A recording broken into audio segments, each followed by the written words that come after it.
কুল্লু নাফসিন যায়িকাতুল মাউত, সমস্ত আত্মা, সমস্ত প্রাণ আল্লাহ তাআলা বলেন মৃত্যুর স্বাদ গ্রহণ করবে, মৃত্যুর স্বাদ গ্রহণ। কুল ইন্নাল মাউতাল্লাযী তাফিরুনা মিনহু ফাইন্নাহু মুলাকীকুম, আল্লাহ তাআলা বলেন হে নবী আপনি বলে দেন, ও দুনিয়াবাসী, মৃত্যু থেকে তোমরা যেখানেই পলায়ন করো না কেন, মৃত্যু তোমাদের সাথে সেখানে গিয়েই নিজেই মোলাকাত করবে, সাক্ষাৎ করবে। তুমি ডাকতে হবে না, মৃত্যু নিজেই আসে, মৃত্যু নিজেই আসে।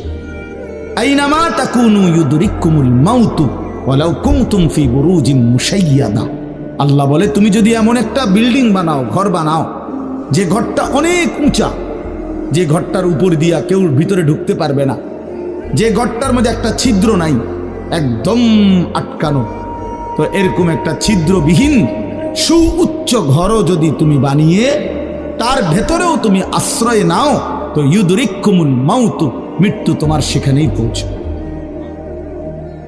তোমার সেখানেই পৌঁছবে।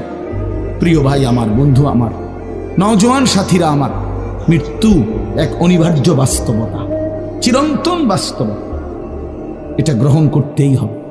হাসলেও মরতে হবে, কাঁদলেও মরতে হবে, সুখেও মরতে হবে, দুঃখেও মরতে হবে।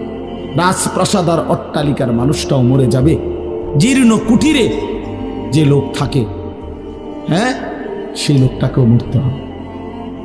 জীবনে কোনোদিন দুঃখ দেখে নাই যে সেও মরে যাবে, জীবনে কোনোদিন সুখ দেখে নাই যে সেও মরে যাবে, সব মরে যাবে। এটাই সত্য, এটাই বাস্তবতা। অতএব মৃত্যু এক অনিবার্য বাস্তবতা, এটা গ্রহণ করতেই হবে। এটা যদি আমরা মনে রাখি আমাদের জীবন অনেক সুন্দর হইত, অনেক সুন্দর হইত। রাসূলুল্লাহ সাল্লাল্লাহু আলাইহি ওয়াসাল্লাম বলছেন, আকসিরু যিকরা হাদিমিল লাযযাত ইয়ানি আল মাউত।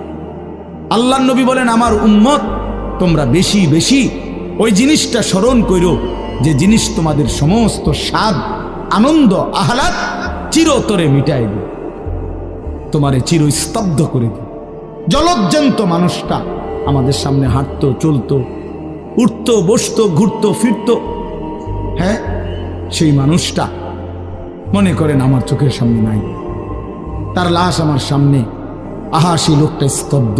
পৃথিবীর কত মানুষ কত আওয়াজ করতেছে, কত শোরগোল করতেছে, কিন্তু এই লোকটা হাতও নাড়ে না, পাও নাড়ে না, চোখও মেলে না, আর কিছুই করে না। এ কি আশ্চর্য বিষয়! চোখের সামনের এই মানুষটা নাই, কি হলো তার? কে তারে থামাই দিল? কে তারে স্তব্ধ করে?